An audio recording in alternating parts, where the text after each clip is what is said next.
All right, it looks like we got quite a bit of people in there now. So I wanted to thank you all for showing up and taking the time to invest in yourself and learn about how solar works, kind of in the day-to-day lending and real estate side of things. So first off, I'm Travis with Mountain West Financial. Mountain West Financial has a family of companies underneath it: Mortgage West Home Loans, Mountain West Home Loans, Diversity Home Lending, Seabright Mortgage, Regal Mortgage, and Mortgage West Financial. So those are some that you may have heard of before. We have a stacked group of people that's going to be helping me out today in the training. First one is Paul Isola, SVP of Underwriting with Mountain West. Then we got Danielle Chavez. She is with Mortgage Works AMC. She's their staff review appraiser. Then we got Joe Snook. He's actually with Diversity Home Lending and also with Sunrun Solar. So he's pulling dual roles on this one. And then Jason Crown, he is with Sunrun Solar. He's been with Sunrun Solar ever since they started. So pretty stacked group of people. So we're going to be sending out this PowerPoint to everybody that has joined the webinar. So you'll be able to read their bios. Pretty interesting group. So moving on, as we know that every day that goes by, solar is becoming more and more part of our day-to-day. This screenshot shows that solar as a whole is over 50% of our energy in the US. So as of 2023, it inched up over the 50% mark. So that's total energy. That's not just residential, but that is total energy. And I'm gonna look over to Jason and kind of put him on the spot. What are you seeing? Is it something that you could stay busy 24 hours a day out there selling solar? Oh yeah.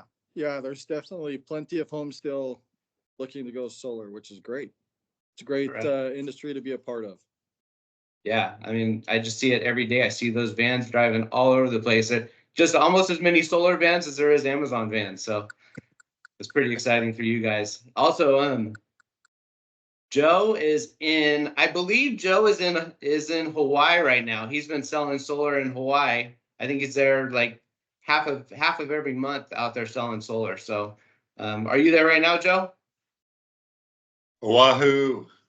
Yes, sir. Aloha. Yeah, right on. All right, so moving on. How to market a home with solar.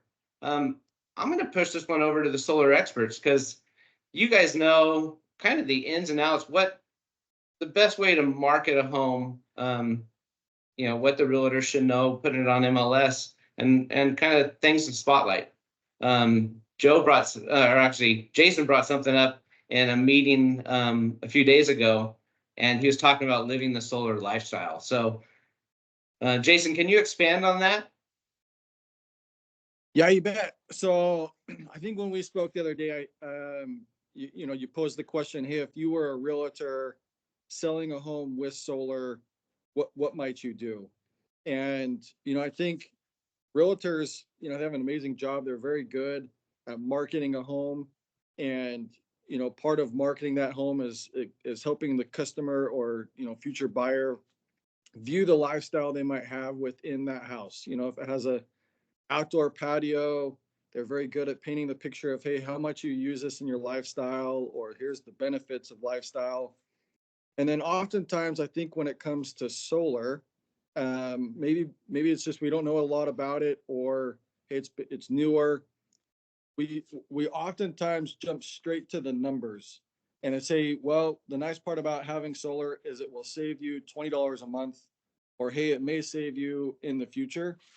And we forget about some of the lifestyle that comes with having solar. And so my only encouragement would be, hey, remember that aspect of selling a home with solar is in certain markets right now, they're charging more between the hours of 4 o'clock and 9 o'clock. And people are actually changing their current lifestyle, how they do things throughout their life to accommodate what works with their electric bill. You know, they say, hey, I'm going to wait to do my laundry, or I can't do this until after a certain time, or they're walking around saying, hey, I would love the air conditioning to be a little bit cooler, but we don't want to have that higher electric bill. So as part of the lifestyle of solar is, hey, it allows you to have a little more freedom to live how you want to live, you know, and not be so focused on, you know, what time you're doing certain things. So that would be my only encouragement is if you're selling a home, including solar, it's not just the financial benefit, but what part of your life does that affect when you're looking at solar? Yeah, that's great. That's I always remember my kid when he was younger. We would always yell at him for leaving the lights on, and he would always say that his buddy had, you know, his buddy had solar, and his parents didn't yell at him. So I guess it is the lifestyle for sure. Um, so yeah, the lifestyle is a huge marketing point. And then also talking about the numbers, you could provide current and past statements to show the savings. That's always an eye opener to buyers, is seeing what kind of savings they're walking into.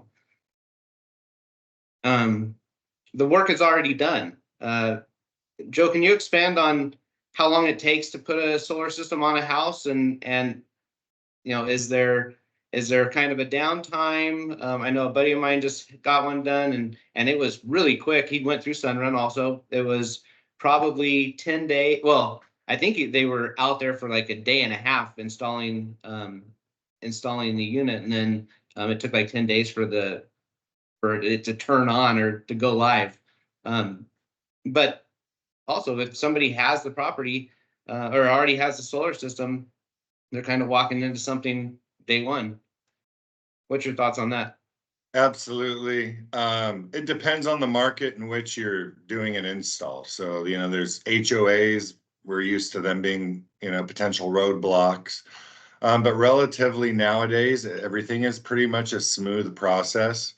You know, propose a design plan for your client, and you meet with them, and then they say, yes, let's move forward. And then it's pretty much permitting and then installation. It goes pretty fast these days.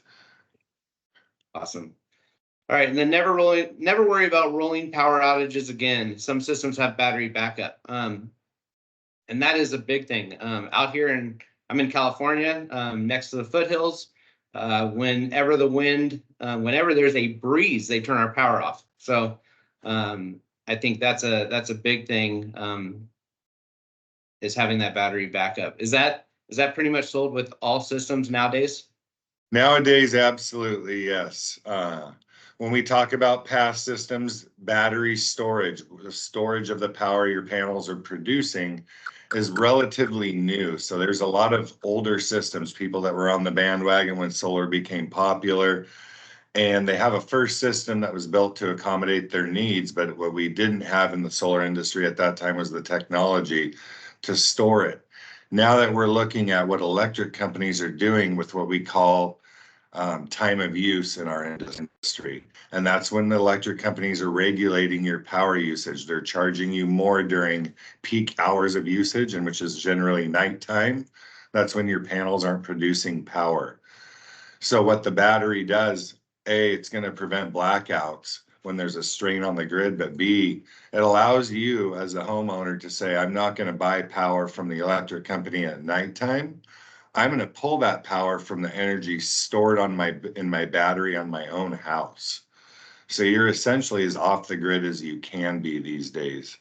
Batteries are instrumental. It's in everything we do now, especially with, you know, electric companies being forced to go clean energy. That's their, you know, what they use as an excuse to raise our rates. We didn't anticipate the cost of gas, wind, and solar, you know, now that our coal plants shut down. So it puts the power in your hands completely as a homeowner, which is a beautiful thing when we talk about reducing the costs of power. Very good. And like I said, my buddy just got solar, and he has a battery backup, and I couldn't believe how small the battery. Well, the batteries were large in size, but real narrow.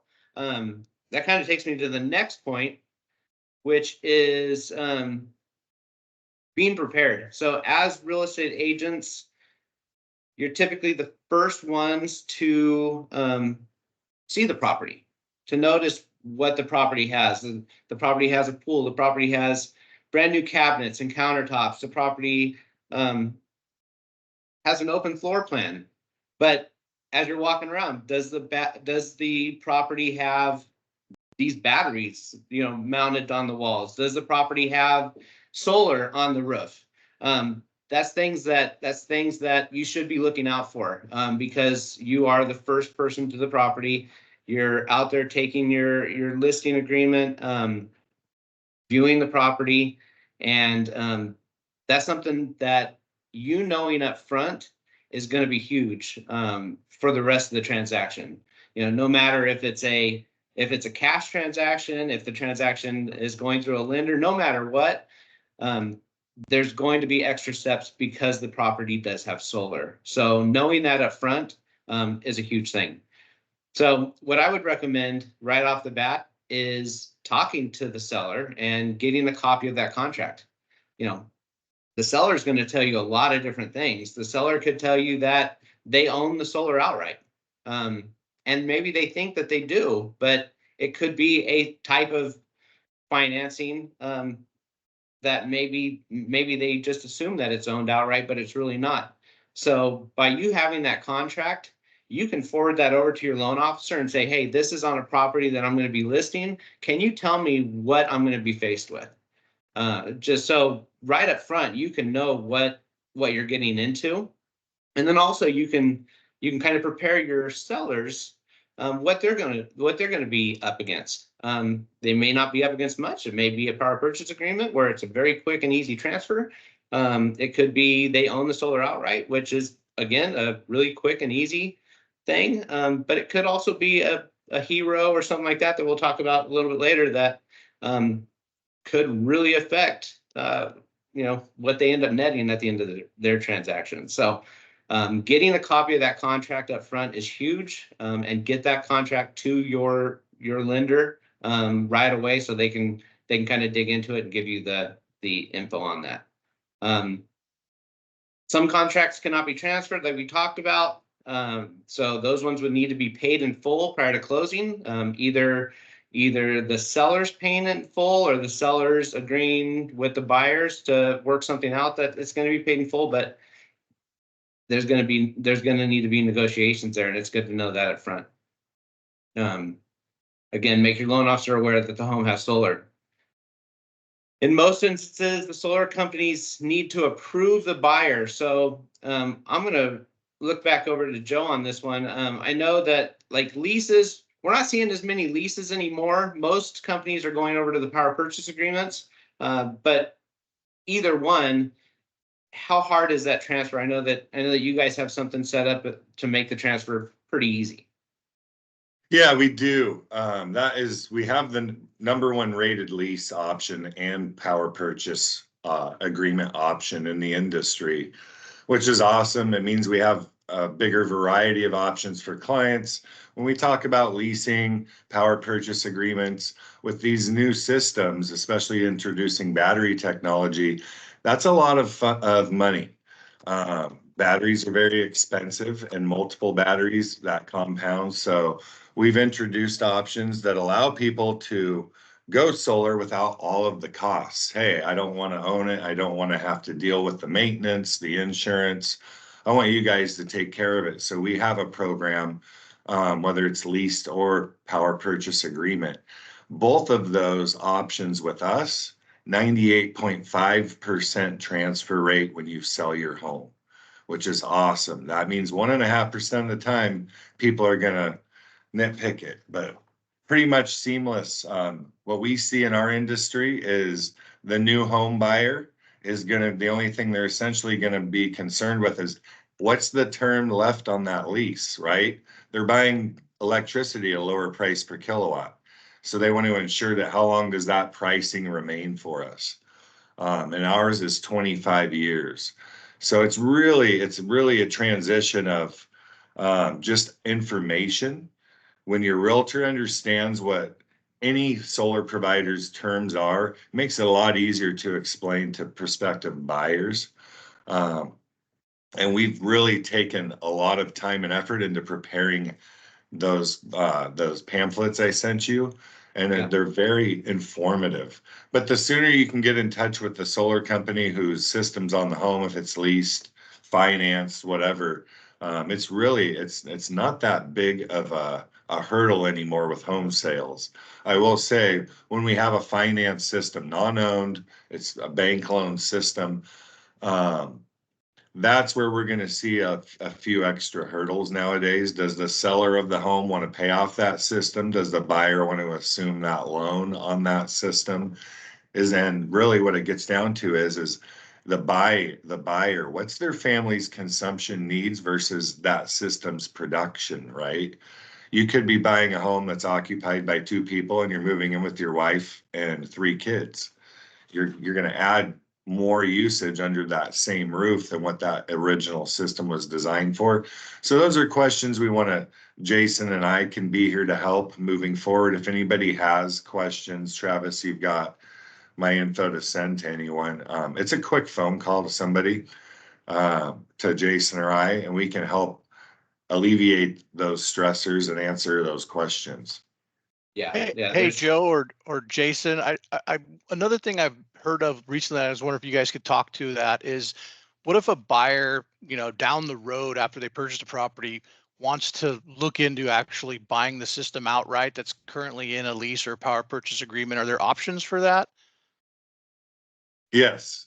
Yeah, with us, it's after, correct me if I'm wrong, Jason, after 5 years, we'll sell the system to whoever has that agreement with us at a reduced cost.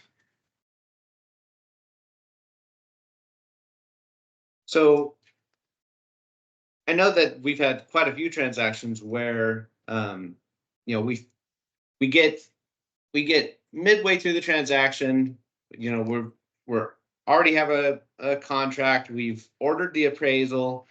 We have the loan in the system, and then all of a sudden, and we don't have any idea that there's solar on the property. And then all of a sudden, either we get the prelim and see that there's a UCC1 financing statement on the property, or we get the appraisal back and see, there's a lot of panels up on the roof.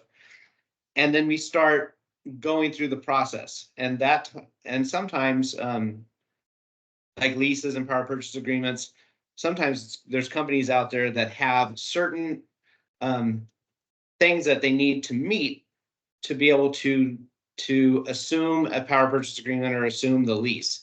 I've seen it as high as a 720 FICO score. I've seen us be, 25 days into a transaction, and all of a sudden the solar company does not approve the transfer. I think that those have pretty much gone away.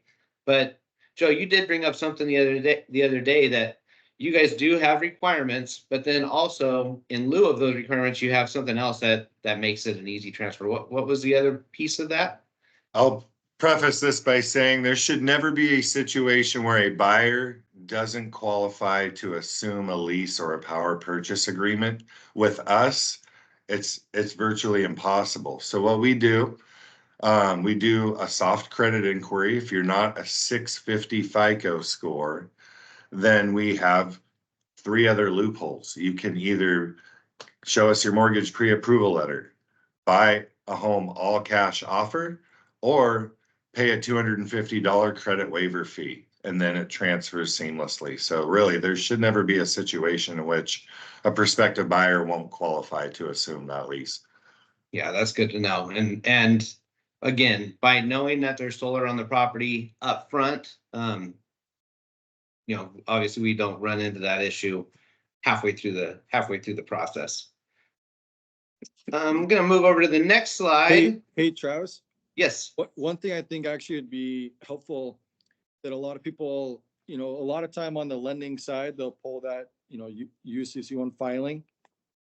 I know with Sunrun and others, if you give them enough time and preparation, you can actually call into Sunrun if it's a deal killer that filing is there, and they can actually remove that UCC1 filing. And then after it's transferred or you want to refinance your home, you can put that back on. So just so you know, it's kind of a placeholder, but that can be taken off and put back on. Yeah, Which thanks I for think- bringing that up. We've been super successful with that. I know that Paul, that's one thing that Paul advises in underwriting when we do get stuck with that UCC1, if they can just remove it and put it back on after close. Yep. Go ahead, Paul. Yeah, no, I was just going to agree with that. I mean, it does come up on certain loan transactions, depending on how it's filed in land records, right, on the prelim. So depending on the type of loan you're doing, it can kind of become a issue. So we do recommend that those be terminated and then dealt with down the road. So.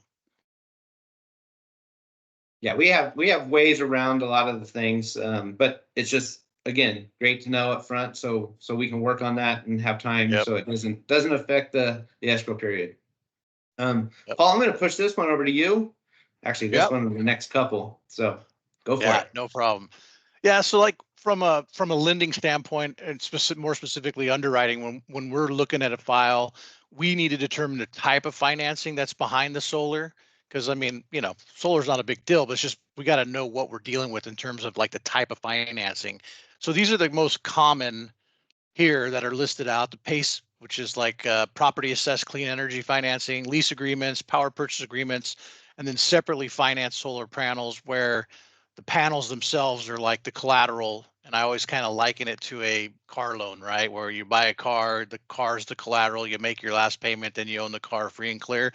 It's kind of a similar financing structure with that part there. So go ahead and jump to the next slide just to kind of go briefly into these. So PACE, property assessed clean energy, these ones we do not like. So if you find out early, realtors, that you have a PACE situation, be prepared for having to go through a few extra hoops, getting a payoff demand, so that we cannot close if there's an existing PACE Hero loan on the property. Mainly the reason is because PACE is collected through property taxes, and property tax is a superior lien to most mortgages, or all mortgages for that matter. So the agencies really look at these and think of them like, okay, this is impeding our lien status, right? This extra financing. They don't mind if the taxes are a superior lien, but a loan for energy efficient items is a problem.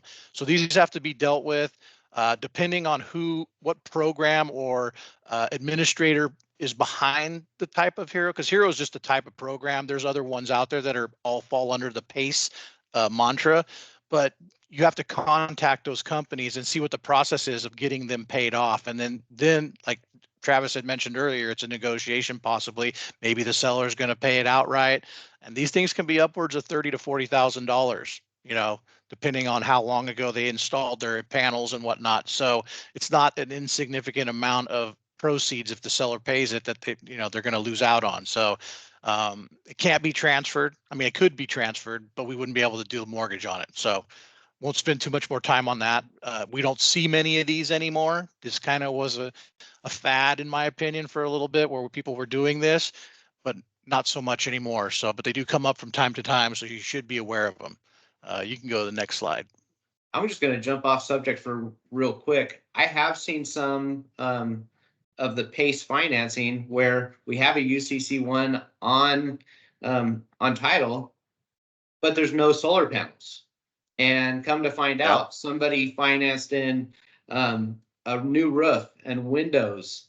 So there are different types of PACE, or PACE does finance different things on a house. And that's a good solar. point. Yeah, it's a great point. We've seen a lot of different things like, well, what is the energy improvement that they got for this? So yeah, you're right. It applies to all different improvements, not just panels. Okay, lease and power purchase agreements, like the guys from Sunrun were saying, this is probably the flavor of the day as far as what we're seeing mostly of. And there's just, a couple of two different things about the lease and power purchase agreement. So the lease is like rent, you paying rent for it, and the power purchase agreement, you're purchasing the power that it generates, right? So on a solar lease, you agree to pay a fixed monthly rent. that is to us from an underwriting perspective, an obligation, right? And so we're going to look at that solar contract. We're going to go down and see what the payment schedule looks like. And we're going to go with the worst case scenario as far as qualifying payment. Like if you're paying X amount now, but in like 5 years, you're going to be paying more, we're probably going to look at that payment down the road, unless it's because some of them are fixed. Some of them have like a schedule of payments, right? Where it goes up over years. Power purchase agreements, on the other hand, we do not have to consider the payment because it's like a utility, right? We don't hit you guys for your power bill, your water bill. We don't consider those things in our underwriting qualification for the borrowers. So that's one of the unique differences between leases and power purchases, how we treat the monthly payment in qualifying. If if you come across one that's like, I haven't seen this in a while, but you may come across one where it is, like we said earlier, like the car loan situation. Those have usually a defined payment as well and a fixed term, 20 years, 30 years, whatever it is. So those can be either, sometimes I've seen them, very rare, that they're like a second mortgage. And other times they're just like a UCC financing statement kind of thing where we have to kind of deal with it, right? Okay, so if the borrower's going to assume that loan, the assumption process will probably be a little bit more strenuous than the lease assumption, okay? Because that is an actual loan that you're taking over, and each company may have their different criteria. So you're going to want to know how to go about getting that and contacting whoever that financing servicer is that holds that financing and go through the process. But I've not seen one not transfer. Okay, so they've been able to, all the loans that I've had this situation on, the buyer has been able to assume that loan, and then we just qualify them, hitting them with the payment for that loan. So I think that's about it on that.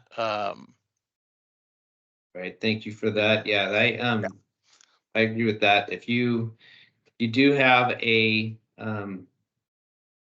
where it actually is a loan, again, that one does take a little bit longer. So knowing the things up front, I keep on saying it, just knowing that stuff up front. And we know as real estate agents, you guys got a lot of your own stuff to do. We're not asking you to do anything on the loan officer side. The loan officer can take care of a lot of that stuff, and escrow will take care of a lot of that stuff too.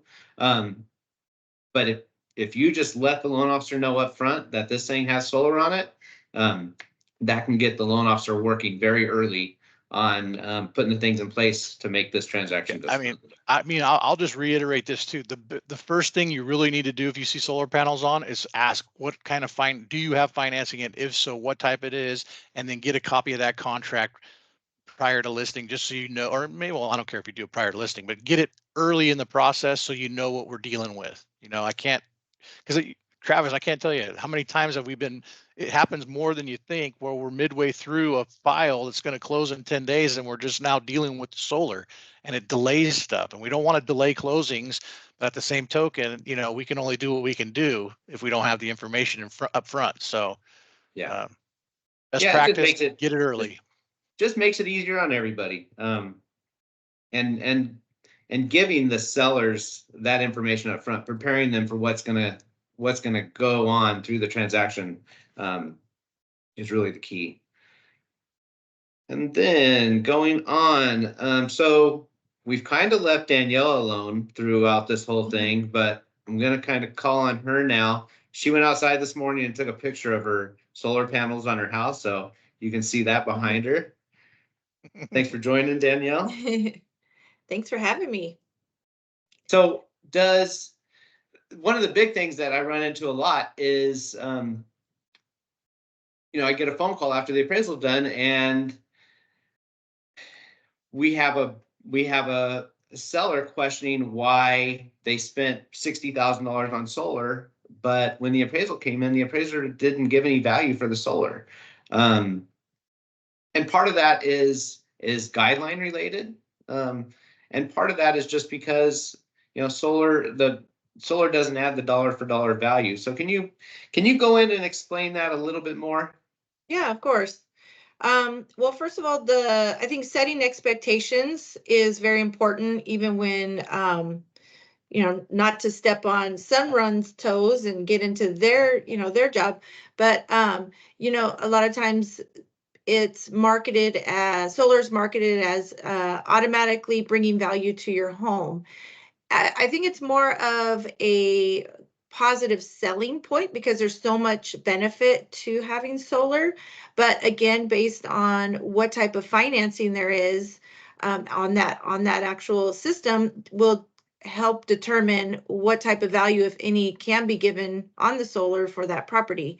So if it's not owned, you can't give it value. So the appraiser has to consider it, based on the guidelines, we have to consider it personal property. Now, if it's owned outright, great.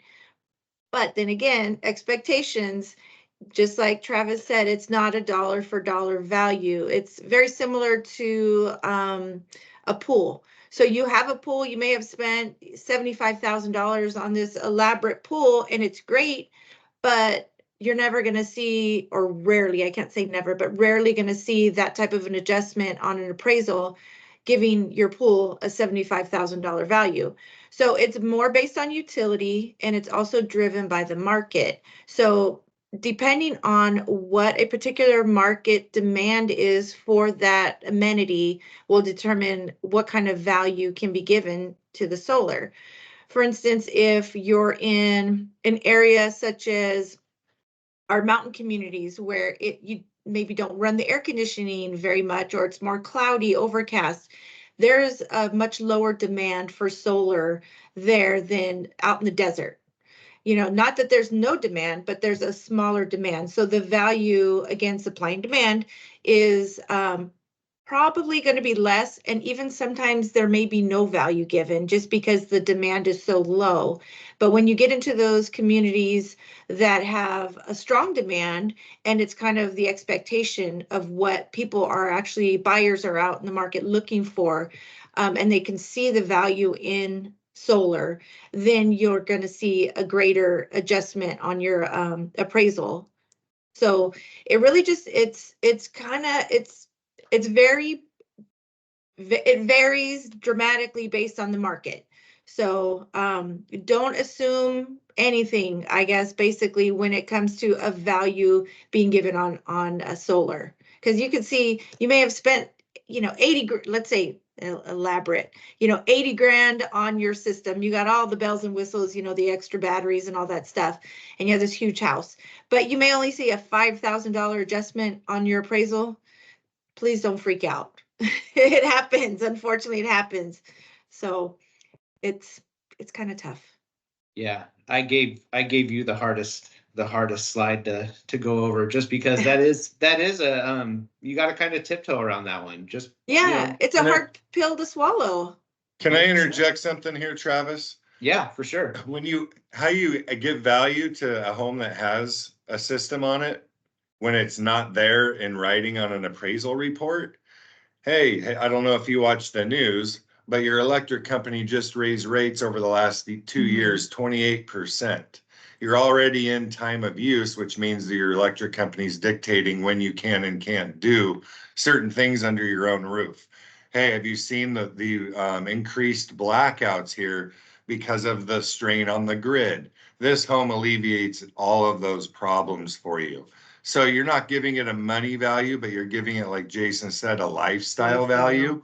Absolutely. When you have two homes with the same floor plan side by side in a community for sale, which home's going to sell faster? Mm-hmm.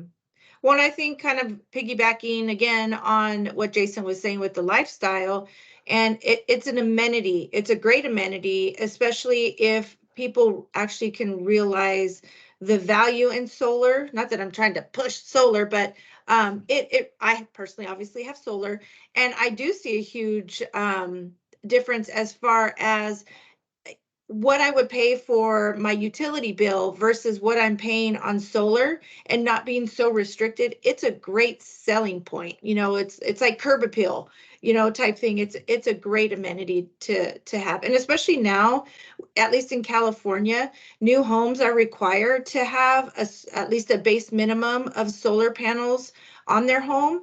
And so just being able to kind of keep up with that is great. If you already, the buyer who's looking for a brand new home, that's a specific buyer. Now you have a different buyer that's looking for a home that pre-owned, or if you want to call it that.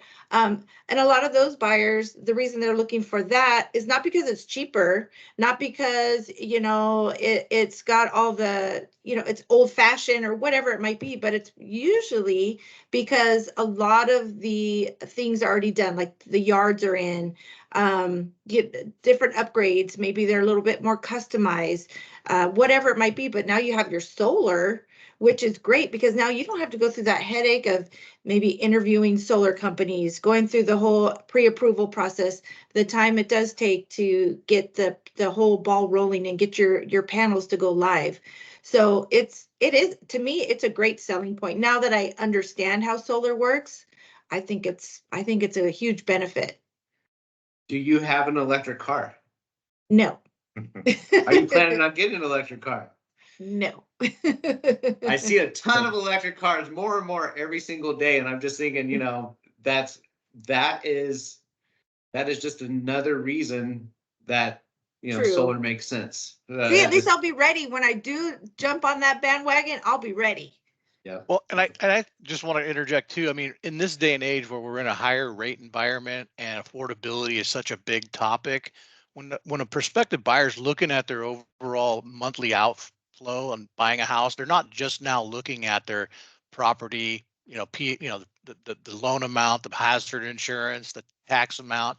Now they're looking at all the other stuff, like the cost of energy and other things like that. So if you have this in, I think it actually, solar panels on a house, it's got to be sold as like, this is an additional cost saving Savings. thing if you buy a house Mhm. with a solar system on it. So, until rates go down, this could be a good selling point for a lot of realtors to use out there. So, As a realtor, can I interject? As a realtor, when let's say you're representing the buyer, and you come across a home that has solar, and the buyer, the cost of power is not inexpensive any longer. What should you do in addition to getting the contract to ensure that your buyer is making a good financial decision if they want to put an offer on that home? When you look at the contract, you want to get to know your buyers. Part of getting to know your buyers is understanding their energy usage today, because that's a big deal. How many kilowatts are you using at your prior home of electricity for your family? The home you want to buy, how many kilowatts of electricity is that system producing? It's usually always going to be a lower price than what the electric company charges, but it's good to understand energy usage.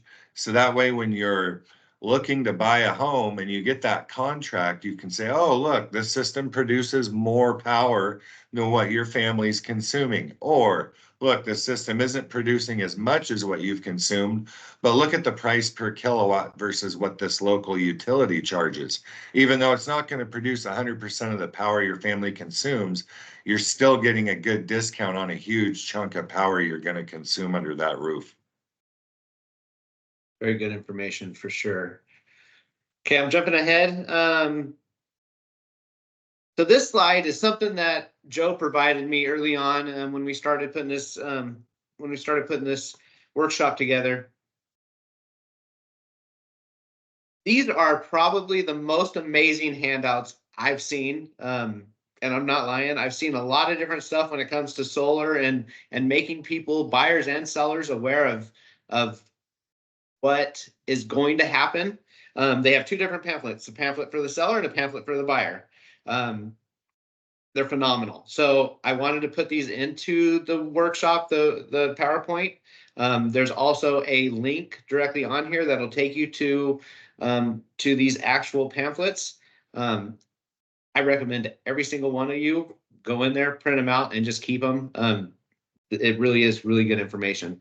Sunrun has a lot of very good information out there. And then also, if you have sellers or buyers that are going in and buying something that's not Sunrun, maybe it's somebody else, go into their website, see what they have, see, or push the buyers or sellers to that website so they can do their own research. So it's just, there's a lot of really good information out there.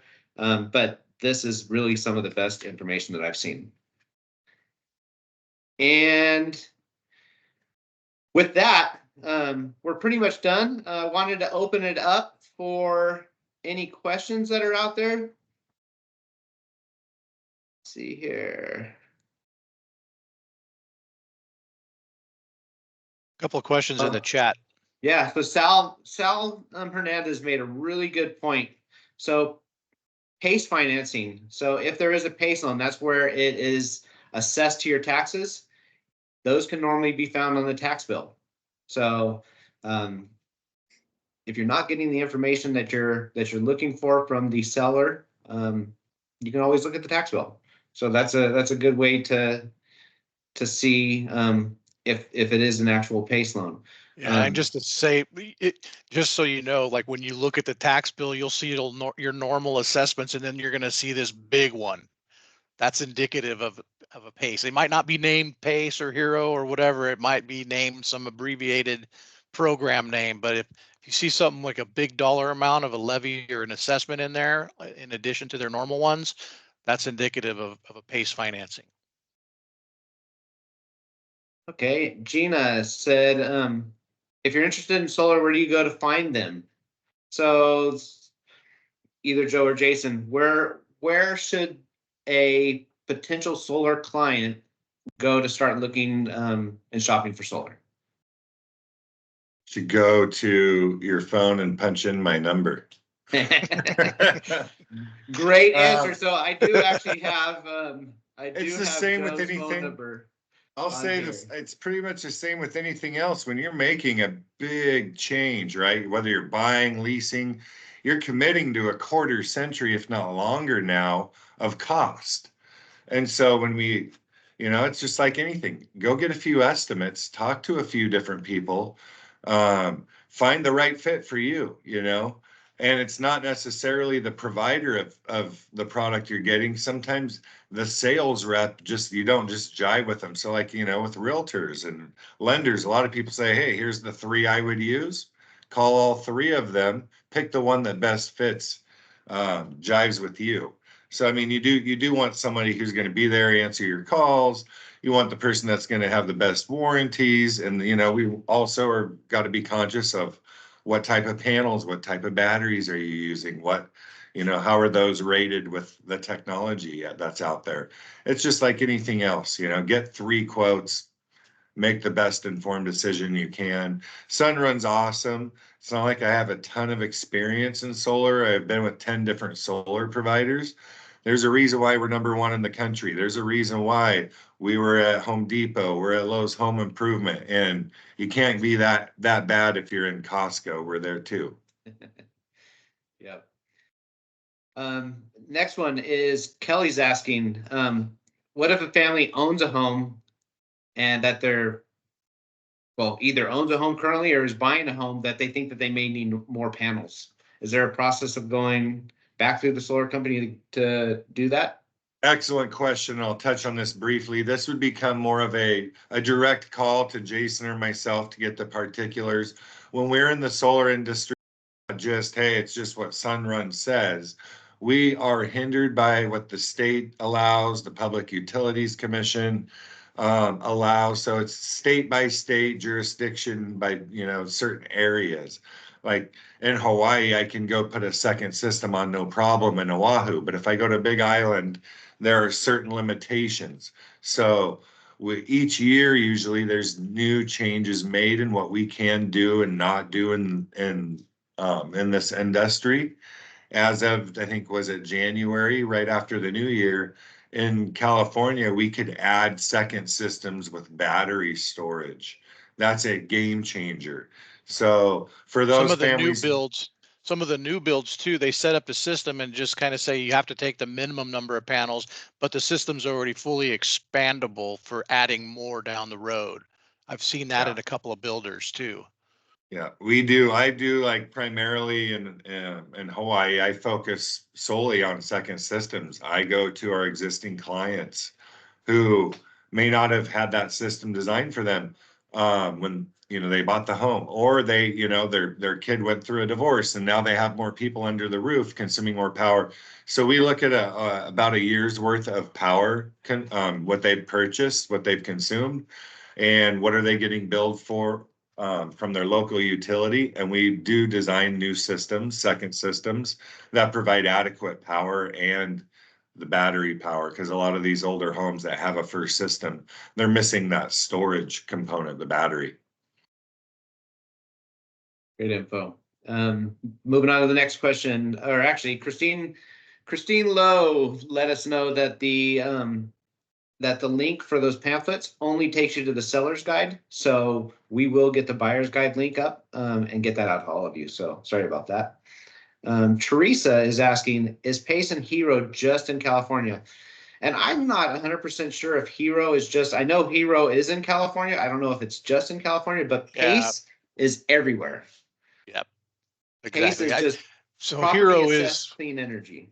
right. They all have their little like I think there's like Go Green. There's like, you know, there's all kinds of different programs out there that fall under this PACE type of collection of financing, right? Where it's attached to the tax bill. So Next one.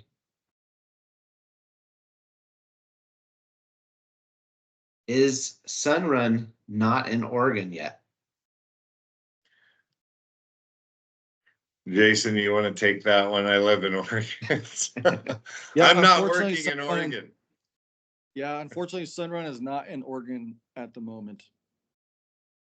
So what we, and you know, it's not just a Sunrun decision. There's a lot of things that go into why we may not be. When we look at doing a project, we have to analyze what's in it for us, because we are a for-profit company. But we look at overall sun hours, right? What's Oregon known for? Not a lot of sun. We got Pacific Northwest, and then we've got trees. But each year, you know, I've been pushing for it. I know Jason has too. The price per kilowatt, you know, roughly 17 cents. It's not like, it's nowhere near what Californians pay. So we have to be conscious of those decisions. I think we're in about 17, 18 states now. Is that correct, Jason? And I'll get a list to you, Travis. I could have done that. There No are problem. others. There are other solar providers who are in Oregon, just not Sunrun yet. Okay. Thank you for that. Next question. Why don't borrowers own the panels at the end of the agreement? That would probably be a great question for either Joe or Jason. Is it because maybe the panels have timed out, or I don't know anything about them, so. Yeah, great question. So on a lease and a power purchase agreement, they're very, very similar. It's just different terms and what each state allows, you know, in the terminology of those agreements, whether we do a power purchase agreement or a lease.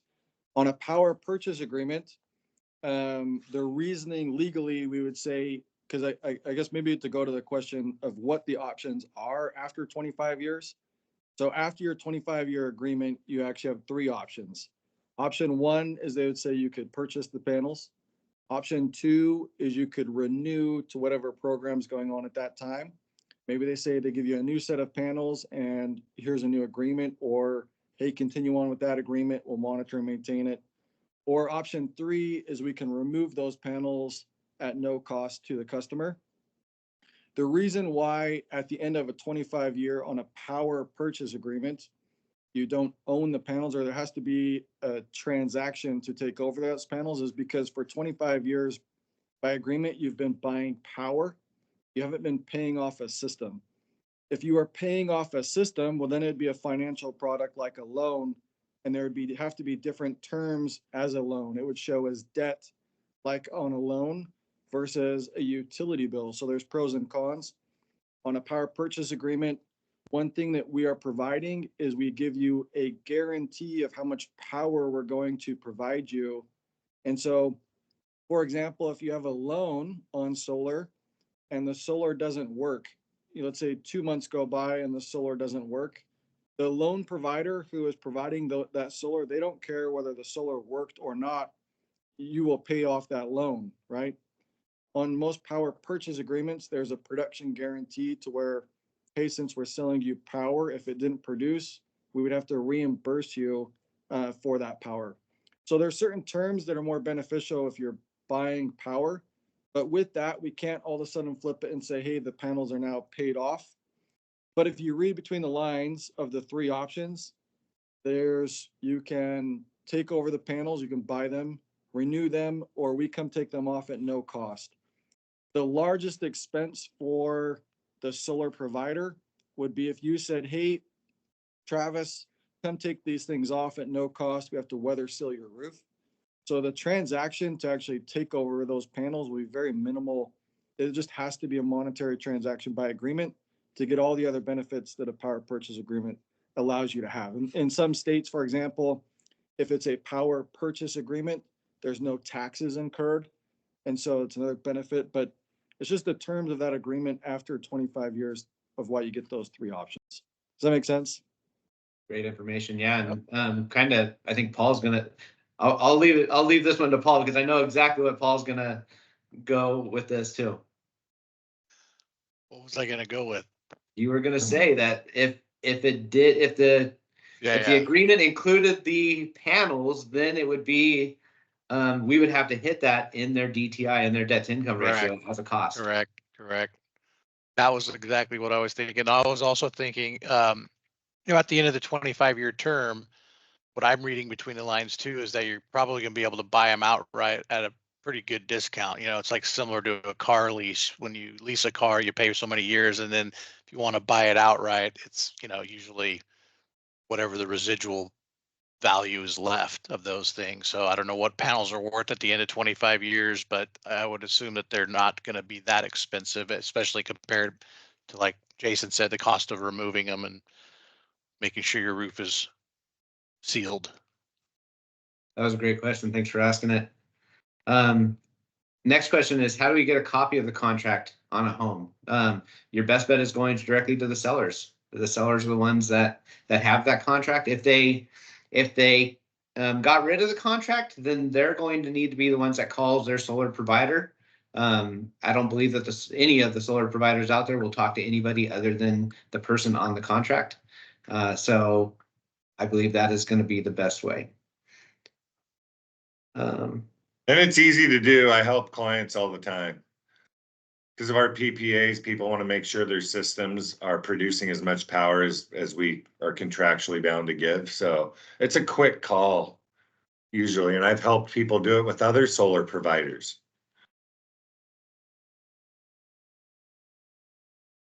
Regarding real estate comparables, what is the adjustment the agent should make when there is a large balance on the loan that the buyer is assuming?